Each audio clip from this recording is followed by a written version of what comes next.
What? Good day, and welcome to What's Happening MoCo, an authentic, unscripted podcast from your Montgomery County government.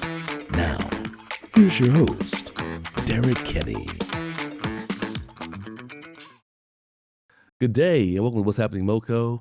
Today we talk to Frederick Hawkins. He is the African American Community Liaison for Montgomery County, Maryland, and he's been serving in that capacity in a stellar way for the last year and a half. But before that, I hear that he's had over 20 years experience serving communities all over. Let's talk to him. Frederick, welcome to the podcast. How are you today? Thank you. Thank you for having me. I'm doing well. All right. It's a pleasure to be here. It's awesome having you here. For a while. Yeah, I've seen you. I've seen your good work, and we're going to talk about some of your good work.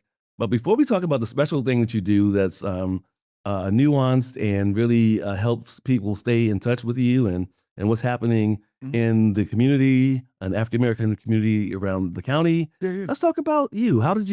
What is your journey like from the early parts of your career to becoming the African-American community liaison for one of the most progressive and prolific and business engines of Maryland counties of the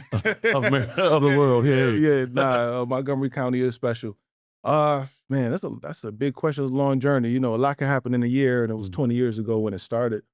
I first started with the Princeton Review, and so I ran after-school programs in Harlem and Brooklyn to help kids get on track with their test scores, et cetera, et cetera.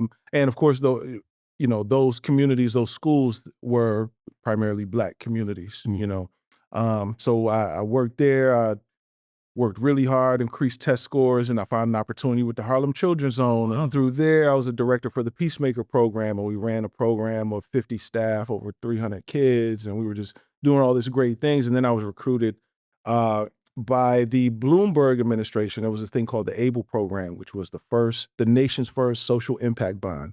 Oh, yeah. So Goldman Sachs gave $20 million to two organizations in New York City to go into Rikers Island and to participate in recidivism. To go into Rikers Island. Yeah. And Rikers Island is the prison. It's a jail. It's a jail in New York City. Right outside of New York City. Okay. It's pretty rough right here. Is it rough? Yeah.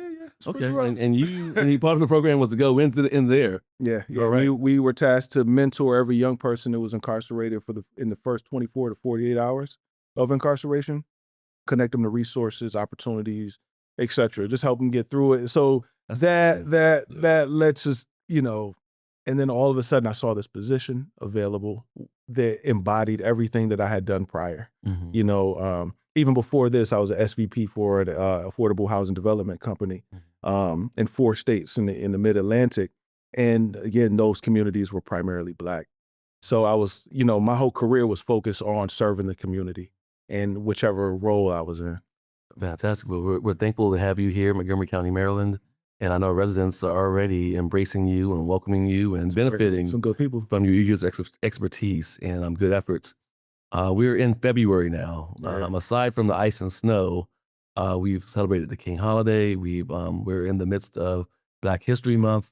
What things do you have going on? What things have you done so far as African-American liaison that people should be aware of? Yeah. So the biggest thing we've done so far for Black History Month is the African-American Advisory Group and myself, we put together the first ever Black History Month kickoff. Oh, wow. At the EOB. Oh, the first ever. So you're a year in. We're going to do something we've never done before. We made history in the advisory group with the support of the county executive. So we brought a go-go band, the Too Much Talent Band, into the EOB cafeteria. We had Gail Owen. Hold on. Yeah. You went all the way in. Yeah. You came in the EOB auditorium, and I saw some pictures. Cafeteria. And it was packed. That's over 200 people. That's a huge place. And you brought a go-go band, which is the music of love, or the music of note for the DMV, the DC, Maryland, Virginia area. A lot of percussion, vocals, true music, because they're playing instruments. It's not records or whatever. Being no shade on hip hop, but just they are all working together. And I love that you have 10 people or 9 people working all together to create one sound and to engage constant engagement with the audience. Yeah.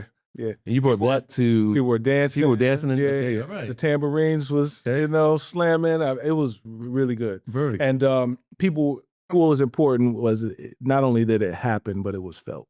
Right. Right. People felt it. And that's what we want to do moving forward. We want to do things for our community that is felt. Yeah. You know what I'm saying? That's great that you did that event. And that was in partnership with the county executive and the African American Advisory Group. Okay. That was awesome. Yeah. And that was one of the events you've done.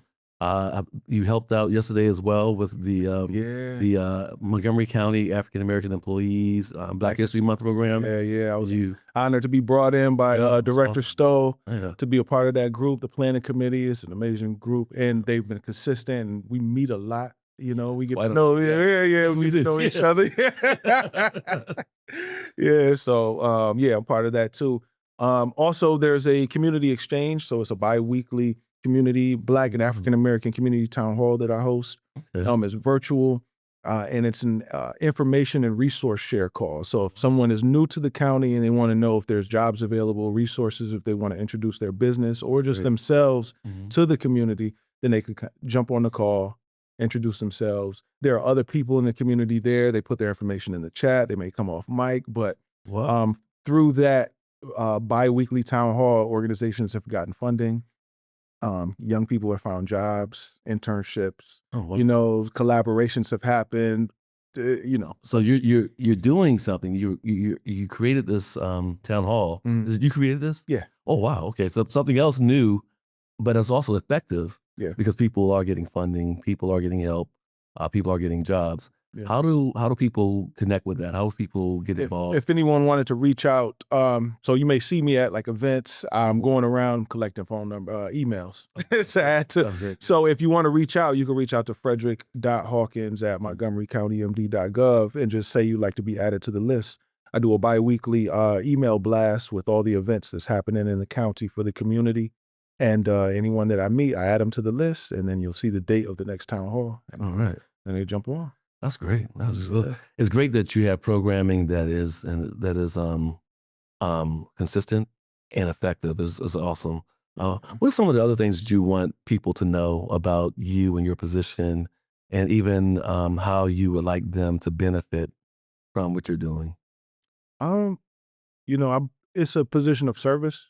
It's something that and I believe this with each of the liaisons, but to take on a role that has the name of your community in it, it means that it has to be bigger than just the position. It has to have some purpose. So I am fully committed. I've been doing this professionally 20, but my whole life has just been just focused on, correcting the wrongs. You know what I'm saying? And showing light and bringing joy, etc. But in terms of the position, we're available. We're here to serve. And I go hard, man. I work hard. That's good. So if you reach out, you're gonna get something. I know the county's residents appreciate the way that you work diligently and consistently for the benefit of the communities of the county. And you mentioned several new things. You bring in a lot of new things. The first ever event, Black History Month kickoff at the EOB. you have those town halls. You've brought quite a bit of innovation to the county that has been effective so far. And there's another thing that you've done that's been new that I know the county's been wanting to do for a while. And it has to do something to do with coffee, coffee, so to speak. Coffee. Oh wow! Does it have something to do with coffee? Yeah. Let's talk about. You have a podcast. Let's talk about your podcast. Yeah, I have a podcast called MoCo Black Coffee. Shout out to Barry. That's Barry Hudson, who was the director of information for the county. Yep. As recently as a year or so ago. Yeah. Outstanding communicator, true professional. Barry, you're missed. Yeah, an HU alum. So all right. Yeah, shout out to the HBCUs across the country. All right.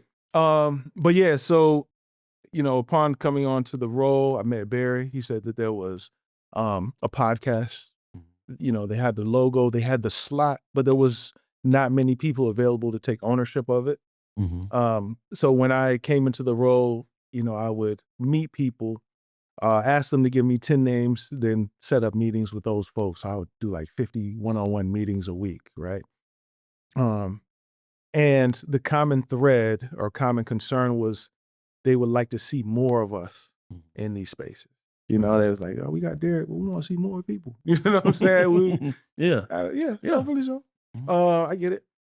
So if we had a spot and we have a show, we just don't have anybody to host it. Well, I'll host it.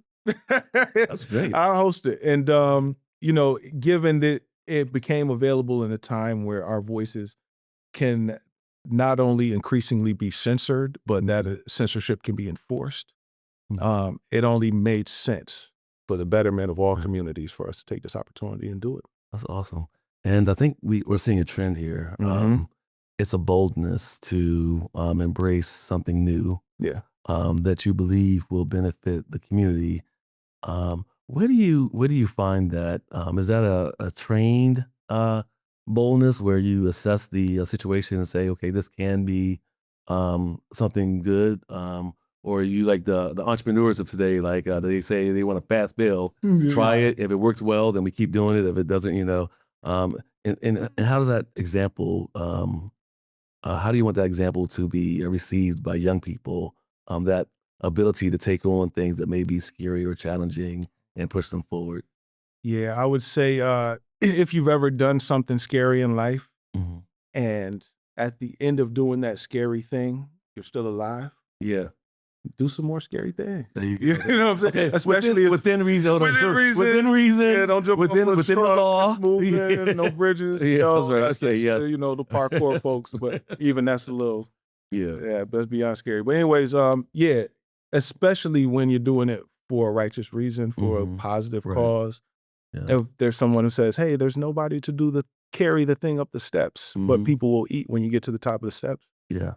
Carry the thing up the steps. Yeah. You know what I'm saying? So, and that's kind of the spirit I take through life. It's just a fearlessness. You know, me and my friends, I shouldn't got to my age on your show. Oh, you can tell. Now, I'm 44 now. I just turned February 1st, first day of Black History Month. It's my birthday. But, you know, growing up in certain environments, it's like, hey, you know, you're not supposed to make it past 25, Yeah. right? So now I'm 19 years past 25. Amen. You know, so Yeah. now, you know, let's do some things, you know. And that's I think let's take a point of privilege here is to African American men that grew up in urban areas. You grew up, I think, in New York. I grew up in DC, and I grew up in DC during the era of crack. And there were dangers, there were things we had to navigate every day. And same for you in New York, maybe a decade later, but still some of the same challenges. Youth today have sometimes have harsh environments, compromising situations.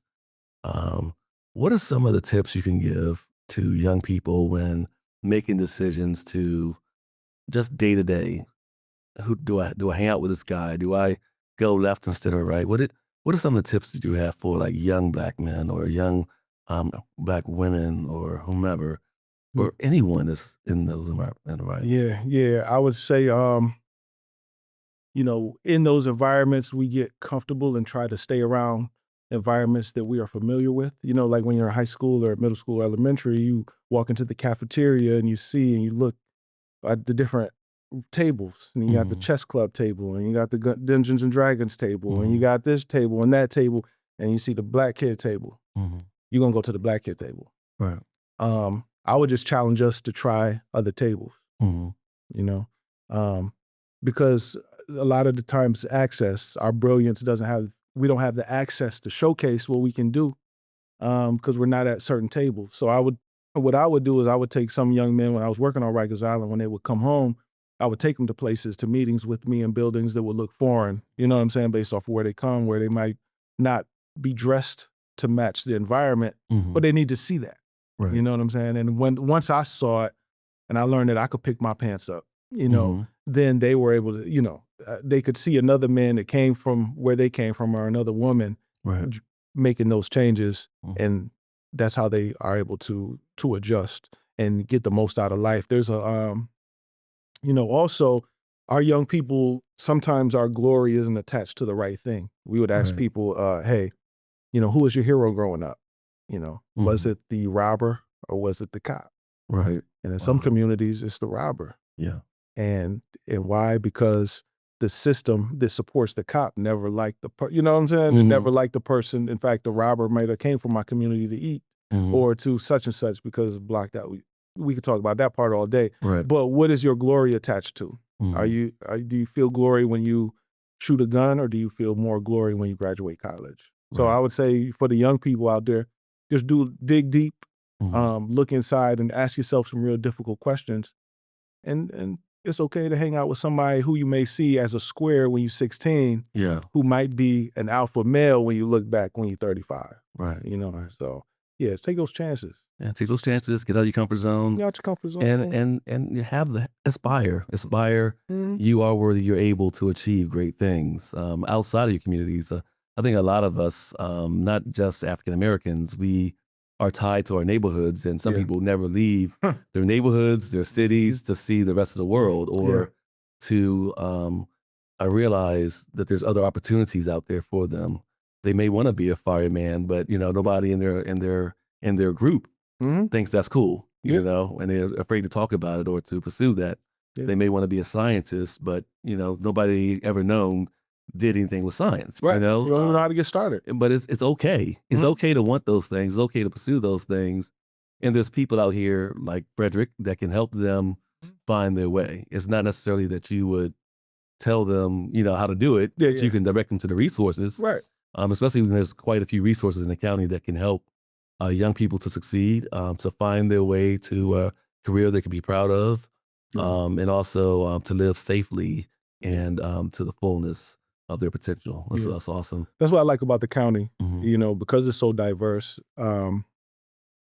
It's just a great springboard for our youth, Mhm. for the future, really of the country. It's going to be a diverse country. You know what Mhm. I'm saying? So I think it's important for all of our youth to just see that and get used to that. I wasn't used to that growing up. Mhm. I wasn't really used to diversity. You know Right. what I'm Yeah. saying? Growing up, Mhm. I had to like grow into getting used to it. Right. But the young people here in this county, they starting off on the right foot. All right. All right. So let's get back to the. We took a little a detour here, but You know how we do. I think it's appropriate because at any given time as an adult, young people are watching you, Yeah. and you never know who might be watching you and looking for a little bit of guidance, whether they're on their cell phones or they're listening to a podcast in their car, or they're driving, or they happen to be in the car with their mom who Yeah. who listens to podcasts. Yeah. And mom, I want to listen to podcasts. Turn to WPGC. Like, hey, listen to these two square dudes talking about the county, right? Yeah, right. But there might be this one little thing that might change their lives and help them become the next great contributor to this fine nation that we live in Yeah. today. So your show covers health, education, business, and the arts. How do you go about choosing your show topics? What's happening, MoCo? We sometimes we get people that call in. Sometimes we have now we're benefited. We have a producers Mhm. that will help us tell me what to do or Yeah. where to go. Can't wait. How do you develop your show? Part of the role, the liaison role, is listening. Mhm. So once I hear a common thread, whether it's in a one-on-one, a conference call, a town hall, an executive meeting of some sort, then I determine, what do the people need to hear about this topic that they could benefit from, or at least be introduced to the topic, Mhm. or the person doing the work. So it's guided by the community. If I Right. hear it a lot, I'm gonna put it on the show. Oh, that's awesome. All right. And how does your there was a community need inspired for the creation of Black Coffee. Um, how do you use the podcast to kind of uplift the African American community in the county? One first is presence, just being in the room, being on the screen, just seeing us on there. It means something. If if there's a young person who wants to do something in the county, they say it's possible. It's not like uh, impossible. Uh, what was the second part of the question? How do you use the show's mission to uplift the community? It's more or less just how do you use that as a tool to further your job as community liaison? Yeah. We just got to make sure that our community is seen. Right. That's amplify Black voices, amplify presence. You need to see us. I said in one discussion I had maybe last year that if we are threatened with being to kind of shrunk, if they're trying to take away rights, then our duty is to take up space. You know what I'm saying? Our duty is to be in the room, and that's what this is. This is one of many wheels, to be in the room and stay in the face and stay relevant. Right. We talked a little bit earlier about young people. One of your episodes were about young voices or youth voices. Yeah. And you talked to some of the interns, summarized interns. So speaking of having lofty aspirations that are beyond what some kids know are possible, how was that talking to the Summarize kids? And the Summarize is a program, an internship program the county has that exposes students to the county government, different roles and jobs, persons in county government. Yeah. Oh, it was great. It let me know the future is in good hands. Our young people have the answer. Right. They might not know all the nuances and all the details, but they know what's wrong. They know what's right. And they are next up to make those adjustments. Yeah. And then I saw that they want to be at the table. Again, back to the thing about access, right? They won't know how a meeting is structured or the little in-betweens of how to make the decision go into action if they're not at the table. They know action needs to happen. They know something is wrong. They're paying attention to us. Even when, when we were young, we were like, what's wrong with the world? Yeah. And they're doing the same thing. And sometimes I don't want to say sorry when I see a young person. I just want to give them a hug. Yeah. I am sorry. I tried. We tried. Yeah. There's not enough of us. But when I talking to those young people in that episode, it just gave me hope. Let me know that, future's in good hands. And I think we have a history in the country of resilience, a history within our community of resilience. And I think that our kids, or this next generation of kids, have dealt with COVID, that have dealt with social isolation and the abundance or overabundance of information that they're targeted with each day, and bullying and cyberbullying and AI bots that are trying to communicate with them. They're growing up in a totally different era. Yeah. So kudos to them. I just want to give kids a huge round of applause for being so resilient, and I think it's creating maybe one of our strongest generations mentally of kids moving forward. Yeah, they have to slice through a lot of information. I think too much information is just as bad. Too much wrong information is just as bad as no information at all. And I think that's the obstacle course our kids have to go through. But again, they're like much smarter than we are at that age than we were at that age. And it was probably one of the benefits of having a podcast is that you could be in some of the same spaces, YouTube, Apple Podcasts, Spotify, places that young people or people in general are looking for information, and they're getting 20 ounces of junk, and then every once in a while they get an ounce of knowledge or information and resources through podcasts that do have a positive purpose to benefit the community and society, and of course the county. So being in those places really makes a difference. How do you relay to people once you engage with them in your day-to-day operation or duties as community liaison to help grow your podcast listenership, to continue the relationship? To grow listenership, I have a bi-weekly email blast that I do. So I mentioned earlier, I'm just collecting emails and I add them to my list. But I would promote it sometimes on that, word of mouth. I got my friends, they listening to it, you know what I'm saying, wife and stuff. So that's how we are increasing listenership. But as we grow, I think there's going to be more avenues that I'm searching for now to make sure, even like collaborating like this, maybe doing some live on the spot podcast episodes, maybe me and you, and that kind of thing. That's the goal. I think the first piece was to get like a first season out the door. So we could have a ship to steer. Mm-hmm. you know, and now it's time to step on the gas. And you've been doing so well. Quality episodes, quality production. Shout out to Tracy O'Connor, Yeah, shout out the to Tracy. cable producer for the information office. She produces shows like Black Coffee, the podcast of also 50 Plus Montgomery County. Oh yeah, I believe that 50 Plus in the county, Montgomery County. Katie. And Make a Difference. Yeah, Katie. Oh yeah, Katie's awesome. Airflow. Yeah, so there's definitely the county has innovative ways through content creation to reach people. And I think that's become a best practice in the world, that you need to get and hold people's attention where they're looking for information. And that's cable, of course. That's YouTube. That's going to be Spotify. That's going to be Facebook and all these other places. Yeah. And they can listen to it on demand. They can reach out and see you. Mm-hmm. So it's not AI. It's not AI. Yeah. So when you see him in the community, you could touch him, you could talk to him, you could give him ideas about his next episode of his podcast, and then you can follow him if you want to hear more from him. Listen to his podcast, Black Coffee, on your favorite podcasting platforms. And of course, shout out to our podcast producer, the maestro. I call him the maestro, Joel. Yeah, he's a humble guy, but he's making sure the county's podcasts get out there, they're distributed, and they're produced well, and you can hear us clearly. In some cases, you can hear me clearly and don't want to. Sorry, I'm a good engineer. You know, don't turn me off. Yeah. But thank you so much for all that you're doing for the African American community in Montgomery County, Maryland.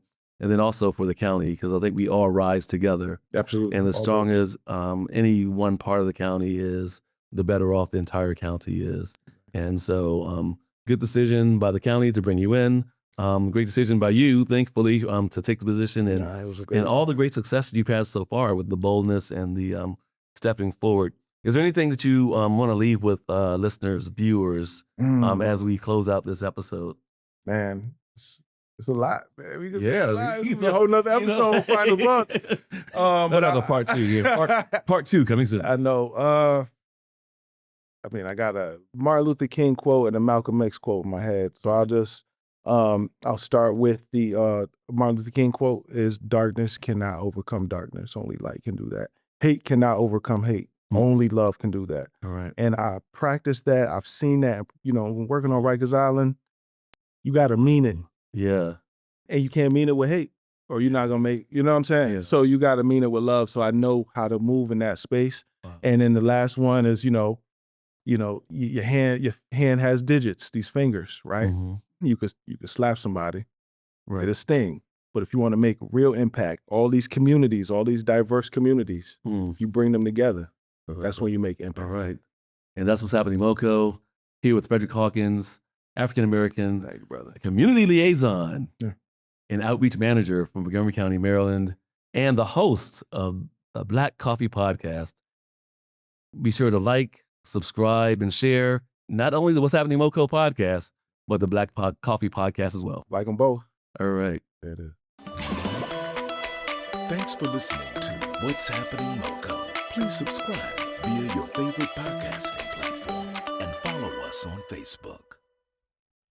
This podcast is brought to you by County Cable Montgomery, your source for news and information from the Montgomery County government. Connect with us via cable, Facebook, Instagram, or YouTube by searching for County Cable MoCo.